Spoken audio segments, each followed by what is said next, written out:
नमस्कार, 24 का चैंपियन में आपका स्वागत है। मैं हूं मिहिर रंजन।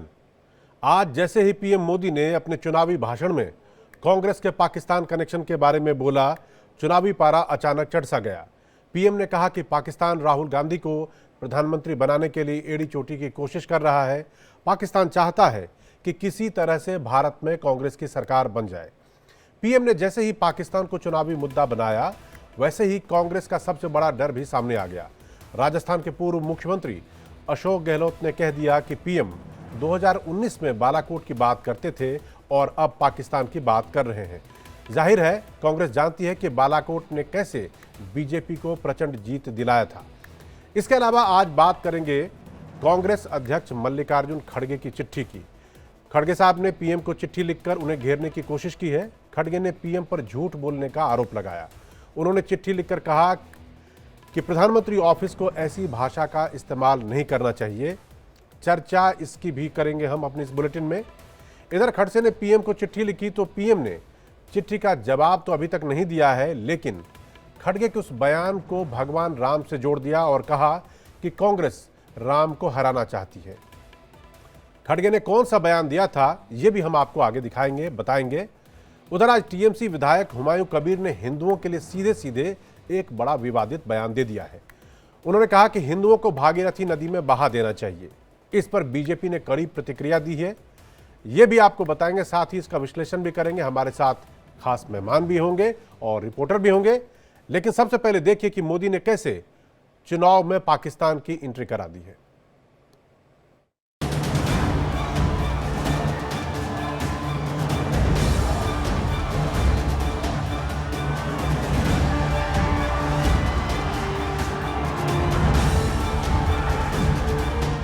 पाकिस्तान और कांग्रेस की ये पार्टनरशिप अब पूरी तरह एक्सपोज हो गई है। आज प्रधानमंत्री नरेंद्र मोदी ने चुनावी समर में पाकिस्तान की एंट्री करा दी है। गुजरात में जब चुनावी रैली में मोदी बोल रहे थे, वहां मौजूद लोग बड़े ध्यान से उनकी बातें सुन रहे थे। यहां मोदी ने बहुत जोर देकर कहा कि भारत में कांग्रेस कमजोर हो रही है, यहाँ कांग्रेस मर रही है तो वहाँ पाकिस्तान रो रहा है। साफ है कि तीसरे चरण के चुनाव से पहले अब पाकिस्तान की एंट्री कराकर मोदी ने कांग्रेस को एक बार फिर बेचैन कर दिया है। आज जब भारत में कांग्रेस कमजोर हो रही है, यानी सूक्ष्मदर्शक यंत्र लेकर के भी कांग्रेस को ढूंढना मुश्किल हो रहा है। लेकिन मजा यह है कि यहां कांग्रेस मर रही है और वहां पाकिस्तान रो रहा है। मोदी यहीं नहीं रुके। उन्होंने हुंकार के अंदाज में कहा कि कांग्रेस के लिए पाकिस्तान के आका दुआ कर रहे हैं। शहजादे को प्रधानमंत्री बनाने के लिए पाकिस्तान उतावला है। आपको पता चला होगा, कांग्रेस के लिए अब पाकिस्तानी नेता दुआ कर रहे हैं। शहजादे को प्रधानमंत्री बनाने के लिए पाकिस्तान उतावला है। प्रधानमंत्री गुजरात में थे और गुजरात का कुछ हिस्सा पाकिस्तान के सीमा से सटा हुआ है। लिहाजा मोदी ने यहां से पाकिस्तान को बड़ा संदेश दिया है। मोदी ने कहा कि पाकिस्तान में आतंकवाद का टायर पंचर हो गया है, वो आटे के लिए दर दर भटक रहा है। यही नहीं, मोदी ने कांग्रेस की दुखती नब्ज पर एक बार फिर हाथ रखते हुए कहा कि कांग्रेस आतंक के आकाओं को डोजियर देती थी, हम आतंकवादियों के घर में घुसकर मारते हैं। भारत आज आत्मनिर्भर बन रहा है। भारत आज आतंकवादियों को भेजने वाले लोगों को पता है, अब भारत घर में आकर के घुस करके मारता है। गुजरात से ही पीएम मोदी ने वोट जिहाद पर भी हमला बोला। इंडी गठबंधन की एक और रणनीति की पोल उसके ही नेता ने देश के सामने खोल दी है। अब इंडी गठबंधन ने मुसलमानों से वोट जिहाद करने को कहा है। इधर प्रधानमंत्री ने जैसे ही कांग्रेस के पाकिस्तान कनेक्शन की बात कही, उधर कांग्रेस का डर सामने आ गया। पाकिस्तान वो ये तो चुनाव जीतने के हथकंडे उनके हैं। अब जनता इन हथकंडों में आने वाली नहीं है। 2019 के अंदर भी उन्होंने यही काम किया, बालाकोट कर गुरा के, अब भी यही कर रहे हैं। भाई सीमाओं पे कोई घटना दुर्घटना होती है, पूरा मुल्क एकजुट होता है सरकार के साथ में, सरकार किसी की भी हो। अगर मोदी जी की गवर्नमेंट थी, बालाकोट हुआ, कुछ भी हुआ, पूरा मुल्क उनके साथ खड़ा था। उसको ये टर्न लेके चुनाव जीतना चाहते हैं, ये चुनाव जीतते हैं। अब ये हरकतें करने लगे, वापस पाकिस्तान को लेके आ गए। कहाँ पाकिस्तान कोई चर्चा में है देश के अंदर? कांग्रेस जानती है कि मोदी जनता की नब्ज को बहुत अच्छी तरह से समझते और पहचानते हैं। वोटिंग के तीसरे चरण से पहले कांग्रेस का पाकिस्तान प्रेम बताकर मोदी ने एक बार फिर राष्ट्र विरोधी मुद्दे को हवा दे दी है। इसके नतीजे क्या होंगे, ये तो 4 जून को ही पता चलेगा। Bureau report, India daily live.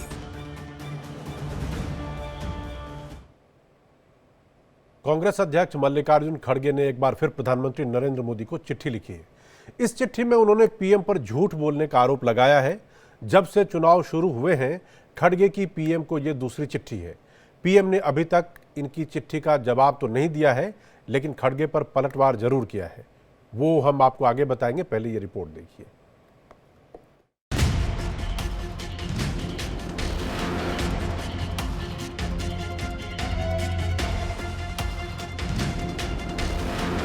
एक तो मौसम की गर्मी और ऊपर से प्रधानमंत्री मोदी के बयानों की सरगर्मी से कांग्रेस न सिर्फ परेशान हो गई है, बल्कि वो एक तरह से बौखलाई घूम रही है। प्रधानमंत्री के हमलावर बयानों का जवाब अब कांग्रेस उनको चिट्ठी लिखकर दे रही है। कांग्रेस अध्यक्ष मल्लिकार्जुन खड़गे ने आज एक बार फिर प्रधानमंत्री को चिट्ठी लिखी है। इस चिट्ठी के जरिए कांग्रेस ये कह रही है कि प्रधानमंत्री नरेंद्र मोदी ने एनडीए के उम्मीदवारों को चिट्ठी लिखकर ये कहा है कि वो मतदाताओं से संपर्क करें। इस चिट्ठी को आधार बनाकर खड़गे ने मोदी को घेरने की कोशिश की है। खड़गे ने चिट्ठी में सवाल उठाते हुए लिखा है कि प्रधानमंत्री जिस तरह की भाषा का इस्तेमाल कर रहे हैं, उससे उनका डिप्रेशन और चिंता दिखाई दे रही है। उन्होंने कहा कि ऐसी भाषा का इस्तेमाल प्रधानमंत्री ऑफिस को शोभा नहीं देता। उन्होंने आगे लिखा कि प्रधानमंत्री के भाषण में सिर्फ झूठ होता है और लगता है कि अब जनता पर इसका असर नहीं हो रहा।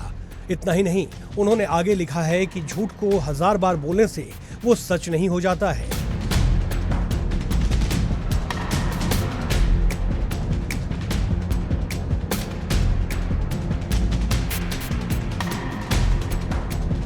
इस चिट्ठी में भी खड़गे ने कांग्रेस के मैनिफेस्टो को सही बताते हुए कहा कि जनता जानती है कि कांग्रेस की गारंटी सही होती है।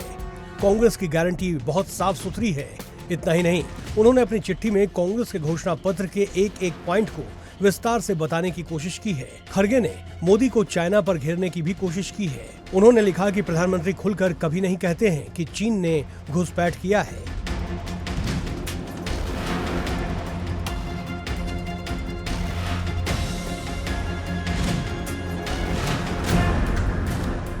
दरअसल प्रधानमंत्री अपने हर चुनावी रैली में कांग्रेस पर जमकर हमला बोल रहे हैं।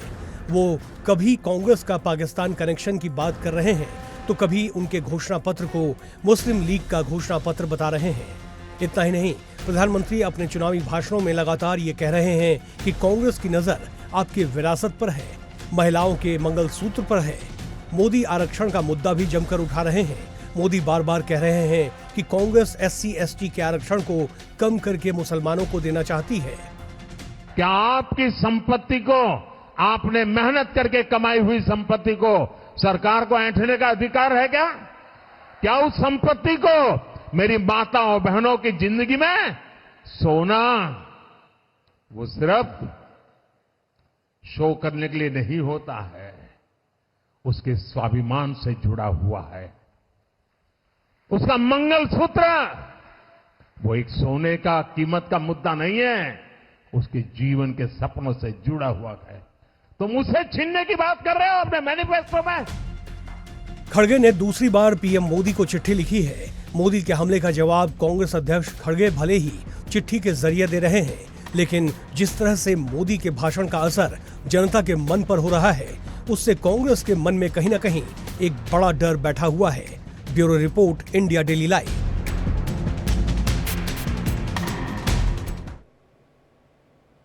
खड़गे साहब ने इससे पहले भी एक बार चिट्ठी लिखी थी प्रधानमंत्री को, लेकिन उसका भी जवाब आया नहीं। ये उनकी दूसरी चिट्ठी भी है जिसमें वो बार बार ये बताने की कोशिश कर रहे हैं कि प्रधानमंत्री जी झूठ बोल रहे हैं और जो कुछ भी वो कह रहे हैं वो तथ्य से हट के हैं। मेरे साथ मेरे पॉलिटिकल एडिटर ब्रह्म प्रकाश दुबे जुड़ चुके हैं और हमारे साथ प्रेम कुमार भी हैं जो राजनीतिक विश्लेषक हैं, उनसे भी बात करेंगे। पहले मैं ब्रह्म प्रकाश के पास जाना चाह रहा हूँ। ब्रह्म प्रकाश, ये बताइए कि ये दूसरी चिट्ठी है, पहली चिट्ठी लिखी, दूसरी चिट्ठी लिखी, इस चिट्ठी लिखने का कोई फायदा है? क्या करना चाहते क्या है आखिर खड़गे साहब? बिल्कुल, देखिए सबसे पहले आप समझिए कि जो दूसरी चिट्ठी लिखी है उसमें कांग्रेस अध्यक्ष खड़गे ने कांग्रेस के मैनिफेस्टो का बचाव किया है, जिन बातों का जिक्र है। और दूसरी महत्वपूर्ण बात इसमें कही गई है कि प्रधानमंत्री नरेंद्र मोदी ने घोषणा पत्र, कांग्रेस के घोषणा पत्र को लेकर जो बातें कही हैं वो इसमें जवाब भी दिया गया है। आप देखिए, जब पहली चिट्ठी लिखी गई थी तो मल्लिकार्जुन खड़गे ने प्रधानमंत्री से वक्त मांगा था। उन्होंने कहा था कि हम आप से मिलना चाहते हैं, अपने मैनिफेस्टो को पढ़ाना चाहते हैं, बताना चाहते हैं। तो क्योंकि उस पर भी सवाल प्रधानमंत्री खड़े कर रहे थे, उस पर भी राजनीति हो रही थी। और अब आज जब दूसरी चिट्ठी है तो इसमें कई आरोप भी लगाए हैं बीजेपी नेताओं पर, प्रधानमंत्री पर, लेकिन साथ में देखिए सफाई भी दी है कि कांग्रेस के मैनिफेस्टो में इन बातों का जिक्र नहीं है। जिसमें एक महत्वपूर्ण बात यह है मेहर कि खासतौर से जो ओबीसी कोटे का आरक्षण मुस्लिमों को देने का आरोप कांग्रेस पर लग रहा है, उसको लेकर भी इस चिट्ठी में जवाब दिया गया है। और बड़ी बात यह है कि खुद बीजेपी के नेताओं पर यह आरोप लगाया जा रहा है, खुद प्रधानमंत्री पर इस चिट्ठी में यह आरोप लगाया गया है कि वो सांप्रदायिकता की पॉलिटिक्स करते हैं, राजनीति करते हैं। मेहर, इसमें एक दो चीज़ बहुत इंपॉर्टेंट है। इस चिट्ठी को अगर आप देखेंगे, मेरे हाथ में ये चिट्ठी है, इसमें उन्होंने ये बताने और लिखने की कोशिश की है और लिखते हैं कि हमारे ऊपर आप तुष्टीकरण का आरोप लगाते हैं, हमारे ऊपर आप आरोप लगाते हैं कि हम रिजर्वेशन जो है सो इस तरह से छीनने वीनने वाली बात कह रहे हैं। वो कहते हैं कि तुष्टीकरण का काम तो बीजेपी कर रही है। गलवान में 20 सैनिक शहीद हो गए, लेकिन उन्होंने कहा कि कभी ना तो घुस अंदर, ना कभी घुसेगा, या आप चाइनीज तुष्टीकरण करें, हमारे ऊपर कुछ और आरोप लगा रहे हैं। यानी मामला वो सिर्फ देशी नहीं बल्कि इंटरनेशनल तरफ, मतलब बीजेपी की नीतियों जो पिछले 4-5 साल की रही उस पर भी वो टारगेट करने की कोशिश कर रहे हैं। ब्रह्म, बिल्कुल बिल्कुल मेहर, देखिए इसमें सवाल ये उठाया जा रहा है कि झूठ कौन बोल रहा है। कांग्रेस का कहना है कि देखिए चीन के मुद्दे पर हम लगातार सवाल उठाते रहे हैं, लेकिन सरकार की तरफ से उस पर सच नहीं बोला जा रहा है। और देखिए मल्लिकार्जुन खड़गे ने जिस चिट्ठी में इस बात का डिटेल जिक्र किया है कि किस तरह से चीन ने जो विवादित क्षेत्र है उस पर कब्जा किया हुआ है, लेकिन सरकार इस बात को स्वीकार नहीं कर रही है, इसको लेकर भी सवाल उठाया है। और दूसरी महत्वपूर्ण बात जो प्रधानमंत्री ने अपने भाषणों में जिक्र किया था कि कांग्रेस आपकी जो विरासत में मिली संपत्ति है उसको बांट देगी, तो उसको लेकर भी जवाब दिया है कि जी, इसमें वो लिखते हैं कि in your letter you have said that peoples hard earned money will be snatched away and given. I would like to take this opportunity to request to you to direct your party to return the ₹10 crore that was swindled from the poor Dalit farmers in Gujarat and given as the electoral bond to BJP. यानी कुल मिलाकर ये है कि जो चीज़ वो कह रहे थे कि हम मिलेंगे, बात करेंगे, सफाई देंगे, वो वहाँ नहीं जा पा रहा है, तो वो चिट्ठी के जरिए बताने की कोशिश कर रहे हैं कि इन मुद्दों पे प्रधानमंत्री को वो घेरने की कोशिश करना चाहते थे। मैं आपके पास ब्रह्म आऊँगा, उससे पहले मैं प्रेम कुमार जी के पास जाना चाहता हूं। प्रेम जी, आप ये बताइए, ये तो चिट्ठी होगी मल्लिकार्जुन खड़गे साहब की, इससे पहले आज हमने देखा कि पाकिस्तान का भी जिक्र हुआ आया चुनाव में। और आप देखिए, जब फेज 1 था तो लग रहा था कि मुद्दा कोई इन्हीं चुनाव में विकास और बाकी चीज़ें हैं। जैसे ही 19 तारीख को पहले फेज की वोटिंग हुई, उसके बाद अचानक से मंगलसूत्र, अचानक से रिसोर्स के रिडिस्ट्रीब्यूशन की बात आ गई। और जब दूसरा चरण हो गया है और तीसरे की हम तैयारी में जा रहे हैं, तो मुगलों की बात, मुसलमानों की बात, और अब फिर उसमें पाकिस्तान भी घुस आया है। मेरा सवाल ये है कि क्या हर चरण, हर स्टेज के लिए बीजेपी ने टॉपिक तय कर रखा है कि किस हिसाब से करना है, और उसी को वो अपने फॉर्मूला या अपने तरीके से आगे बढ़ा के सवाल उस पर खड़ा करना चाह रहे हैं और कांग्रेस को घेरना चाह रहे हैं? आप निश्चित रूप से ये आप सही कह रहे हैं, लेकिन क्या है, बीजेपी ने चूँकि सत्ता में है, पर उसका जो आक्रमण है वो ऐसा लग रहा है जैसे विपक्ष होकर के वो बात कर रही हो। यानी सारे आप बीजेपी को विपक्ष बता रहे हैं कि बीजेपी विपक्ष की भाषा में बात कर रही है। भाषा जो है उसकी विपक्ष की है कि वो घेर रही है विपक्ष को, कि आप आक्रमण कर रही है, चाहे राष्ट्रवाद के नाम पर आप देखिए पाकिस्तान वाले पर हमला कर रही, मुद्दे पर हिंदू मुस्लिम पे हमला कर रही, आज वो आपको सोनिया गांधी पर भी हमला कर रही हैं वो पुरानी घटनाओं को याद करके। तो ये सब हमला है। तो ये हमला का जो कैरेक्टर ऐसा क्यों है, ये एक प्रश्न है कि भारतीय जनता पार्टी जिसको अपने 10 साल के कामकाज को सामने रख करके वोट मांगना अपेक्षित था और सब कह भी रहे थे कि हम विकास के मुद्दे पर लड़ेंगे, तो आखिर ऐसी क्या रणनीति बदल गई कि बदलाव आ गया, कि कोई प्रेशर आ गया कि वो आक्रमण पर आ गए? प्रेम जी साफ बोले, क्या आपको लगता है कि 2 चरण की जो वोटिंग हुई है और उस वोटिंग के बाद जो वोटरों का मिजाज जो पार्टी समझ पा रही है, इसीलिए पार्टी ने हल्का फुल्का कुछ बाएं दाएं लेफ्ट राइट किया अपने प्लान में? इस रणनीति में बदलाव का यही मतलब है कि जो विकास के मुद्दे पर लड़ना चाहिए वो न लड़के आप एक ऐसे मुद्दे पर लड़ रहे हैं जो कभी सत्ताधारी दल को फेवर नहीं करता। आप पिछली बार बीजेपी जीती नेगेटिव मुद्दे पर नहीं जीती, वो पॉजिटिव था, राष्ट्रवाद था। इस बार राष्ट्रवाद नहीं है, इस बार आप पाकिस्तान कनेक्शन, हिंदू मुसलमान यहाँ पर हैं, तो ये नेगेटिव है और राष्ट्रवाद पॉजिटिव बात थी। तो हमें लगता है कि इसका कोई फायदा नहीं होगा। ऐसे भी काट की हांडी बार बार नहीं चढ़ती, हर बार हिंदू मुसलमान बोल करके आप नहीं जीत सकते। इस बार बीते दिनों में आप गौर करेंगे कि हिंदू मुसलमान की जब जब बात हुई तो परवान नहीं चढ़ी है। कर्नाटक जैसे प्रदेश में नहीं चढ़ी हिंदू मुसलमान की बात। प्रेम जी, मैं आपसे आपके पास आऊंगा। मैं एक बार फिर से ब्रह्म के पास जाना चाहता हूं। ब्रह्म प्रकाश, ये बताइए कि क्या पहले 2 राउंड की जो वोटिंग हुई है और उस वोटिंग में जो परसेंटेज निकल के सामने आया है और जनता का जो फीडबैक या वोटरों का जो फीडबैक है, उसको देखने के बाद क्या बीजेपी इस तरह से मुसलमान कह लीजिए, मुगल कह लीजिए, भारत पाकिस्तान के लिए उसका जिक्र ले आई है चुनाव में अभी 7 तारीख को पोलिंग से पहले? बिल्कुल बिल्कुल। देखिए, पहले फेज में मैं मुजफ्फरनगर में था, कई इलाकों में दौरा किया, तो मैंने देखा मेयर की कोई उत्साह वोटर में नहीं दिख रहा है। मतदाता 5 से 7, 8 इस तरह से पोलिंग स्टेशन पर थे, कोई उत्साह नहीं नजर आ रहा था। और आप देखिए सेकंड फेज भी ऐसे गया। लेकिन जब ब्रह्म एक बात मैं रुकना चाहूंगा यहाँ पे। आपने कहा कि मतदाताओं में उत्साह नहीं दिख रहा था, उत्साह नहीं दिखने का मतलब क्या हुआ? उसका मतलब यह है कि कोई ऐसा मुद्दा नहीं था जो उनको घर से लाकर खींच ला सके। और एक ये भी वजह रही है, बहुत सारे लोग कहते हैं कि बीजेपी ने जो नारा दिया 400 पार का, उससे उनका जो कई वोटर है जो उनका सपोर्टर माना जाता है, वो ये मान के घर बैठ गया कि पार्टी तो जीत ही रही है। तो ये भी एक कारण हो सकता है। और दूसरी महत्वपूर्ण बात कि वोटर को ये नहीं लग रहा था कि आखिर क्या किसके लिए वोट करने जाएं, क्या बदलाव के लिए वोट करने जाएं या विकास के लिए वोट करने जाएं।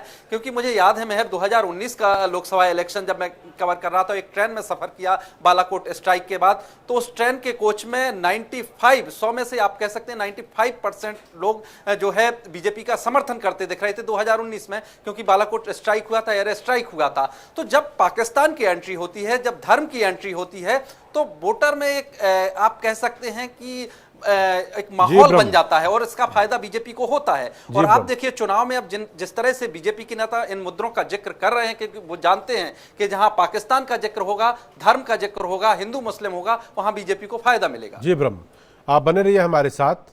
अब अपने दर्शकों को हमने रिपोर्ट दिखा दी है, अब हम प्रधानमंत्री का वो बयान सुनाना चाहते हैं जो एक तरह से आप समझ सकते हैं कि इस चिट्ठी का जवाब है, या खड़गे साहब को जो मैसेज उनको देना है वो इस बयान के जरिए आप समझ सकते हैं। समाज को बांटने के लिए खेल खेला गया है, वो राम भक्तों को और शिव भक्तों में भेद देखते हैं, भेद करते हैं और भेद करके लड़ाना चाहते हैं। और कांग्रेस के लोग सुन लें, जो राम को खत्म करने के लिए निकला था उसका क्या हुआ था। मेरा भी मल्लिकार्जुन बोले तो मैं भी शिवा हूं। अष्टलिंग में मेरा एक लिंग है मल्लिकार्जुन के नाम से। तो ऐसे धार्मिक बातें करके लोगों को फंसाओ मत, लोग अब होशियार हो गए। चलिए, वैसे कहते तो ये कि ईश्वर हम सब में बसते हैं, चाहे छोटा हो बड़ा हो, हर के मन के अंदर भगवान होता है। लोग नाम में मतलब समझा रहे हैं और कोई दूसरे राजनेता उस पर हमला कर रहे हैं, ये अलग बात है। प्रेम जी, कुल मिलाकर इसको बात ऐसे समझा जाए कि हिंदू और मुसलमान जब पार्टियां करती हैं तो उनके अपने अपने फायदे हैं। किसी को कहीं पे एक खास तबके का वोटर बैंक या कह लिए खास संप्रदाय का वोट बैंक नजर आता है, कहीं पे किसी को दूसरा, और इससे पॉलिटिकल पार्टियों को तो फायदा होता है लेकिन जनता को नहीं। क्या आप इस बात से सहमत हैं? देखिए, जनता को तो कतई नहीं फायदा होता है और पॉलिटिकल पार्टी को भी एज ए होल फायदा नहीं होता है। तो फिर जनता समझती क्यों नहीं है प्रेम जी इस बात को? देखिए, लोकल कोई इसको प्रमोट भी नहीं करता है। इसको थोड़ा समझने की जरूरत है कि जैसे वो भाषण दे रहे हैं, किसी एक मस्जिद को गिराने का डर दिखा रहा है और इसको इस डर से गुस्सा पैदा करके एक समुदाय के खिलाफ में गुस्सा कर रहा है कि उसको हम मार देंगे या गंगा में फेंक देंगे, ये बात कह रहा है। तो ये उसकी लोकल वोट की ज़रूरत हो सकती है, लेकिन इससे जनता का फायदा नहीं होगा और न तो सारे मुस्लिम इस तरीके से सोचेंगे। फिर भी ये सांप्रदायिक बयान है, चुनाव आयोग को इस पर संज्ञान लेना चाहिए और राजनीति करने के बजाय इसको कानून के दायरे में लाना चाहिए ना पहले। और दूसरी बात यह है कि ये भी साथ साथ सोचा जाना चाहिए कि ऐसी भाषा का इस्तेमाल जब दूसरे लोग करते हैं तब क्यों चुप हो जाते हैं। भाई थोड़े समय पहले प्रधानमंत्री नरेंद्र मोदी जी ने कहा था ना, घुसपैठिया अल्पसंख्यकों के लिए कहा था कि मैनिफेस्टो में जो नहीं लिखा हुआ है वो लिखा हुआ बता के कह रहे थे कि ये घुसपैठियों में बांट देंगे, जो अधिक बच्चा पैदा करते हैं उसमें बांट देंगे। उन सब हम ये कह सकते हैं कि वो ज़्यादा सांप्रदायिक है, ये कम सांप्रदायिक है, ये सब हो सकता है, लेकिन इस दायरे में, अगर कानून के दायरे में देखें तो हर सांप्रदायिक भाषा जो है उसको कॉग्निजेंस में लेने की ज़रूरत है और हतोत्साहित करने की ज़रूरत है ऐसी चीज़ों को। ये धर्म के आधार पर जो राजनीति होती है और एक दूसरे को भड़काने की राजनीति, इसको कम करने की, इसको बंद करने की जरूरत है और ये नेता नहीं, ये जनता को करना होगा। राहुल गांधी ने आज प्रधानमंत्री पर सीधा सीधा हमला बोला है। उन्होंने पीएम के लिए कहा कि वो एक रेपिस्ट के लिए प्रचार करते हैं, उसको देश से भगाने में मदद करते हैं। दरअसल कर्नाटक में हासन से सांसद प्रज्वल रेवन्ना, जो कि पूर्व प्रधानमंत्री एचडी देवेगौड़ा के पोते हैं, उनकी तथाकथित कुछ अश्लील वीडियो वायरल हो गई है। इस वीडियो को लेकर राहुल गांधी सीधे सीधे पीएम पर हमलावर हो गए हैं। पीएम के बारे में राहुल ने क्या क्या कहा वो हमारी इस रिपोर्ट में देखिए आप।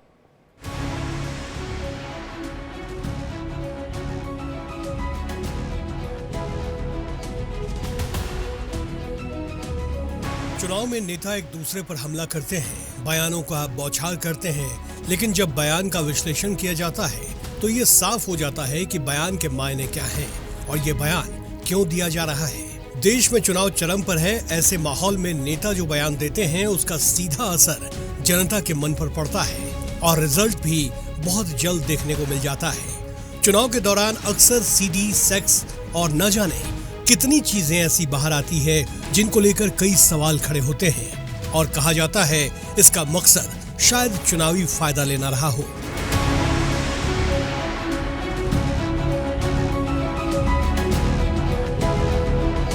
ऐसा ही कुछ मामला दक्षिण भारत के कर्नाटक से आया, जिसके बाद बवाल शुरू हो गया। कर्नाटक में कांग्रेस की सरकार है, ऐसे में सवालों के घेरे में कांग्रेस है, लेकिन जिस नेता का मामला है वो जेडीएस का सांसद है और पूर्व प्रधानमंत्री एचडी देवेगौड़ा का पोता है। प्रज्वल रेवन्ना के कुछ वीडियो वायरल हैं और कांग्रेस इस वीडियो को लेकर बीजेपी और प्रधानमंत्री से सवाल कर रही है। कांग्रेस नेता राहुल गांधी ने यहां तक कह दिया कि पीएम रेपिस्ट के लिए प्रचार कर रहे हैं। कर्नाटक में जेडीएस और बीजेपी में गठबंधन है। सबसे बड़ा इशू ये जो यहाँ पे जो रवन्ना केस है ना, जिसको पीएम ने एंडोर्स किया है, जिसने मैस रेप किया है, 400 महिलाओं का मैस रेप किया है, उसका जवाब और उसकी माफी प्रधानमंत्री मांगे। कर्नाटक में कांग्रेस की सरकार है, लिहाजा बीजेपी ने कांग्रेस से पूछा है कि वो इस पर कार्रवाई क्यों नहीं कर रही। गृह मंत्री अमित शाह ने साफ साफ कहा है कि महिलाओं की अस्मिता की सुरक्षा करना बीजेपी की प्राथमिकता है और भारतीय जनता पार्टी का स्टैंड बहुत स्पष्ट है। हम देश की मातृशक्ति के साथ खड़े हैं, देश की नारी शक्ति के साथ खड़े हैं। नरेंद्र मोदी जी का पूरे देश को एक कमिटमेंट है कि कहीं पर भी मातृशक्ति के अपमान को सहन नहीं किया जाना। परंतु कांग्रेस पार्टी जो हम पर आरोप लगाना चाहती है, मैं छोटी सी बात पूछना चाहता हूं, वहां सरकार किसकी है? सरकार कांग्रेस पार्टी की है। इस पूरे मामले की जांच एसआईटी कर रही है। रेवन्ना को पार्टी से निष्कासित कर दिया गया है, लेकिन कर्नाटक में यह मुद्दा अभी भी गरमाया हुआ है। कर्नाटक में 7 मई को बाकी बचे 14 सीटों पर वोटिंग होनी है। Bureau report, India daily live.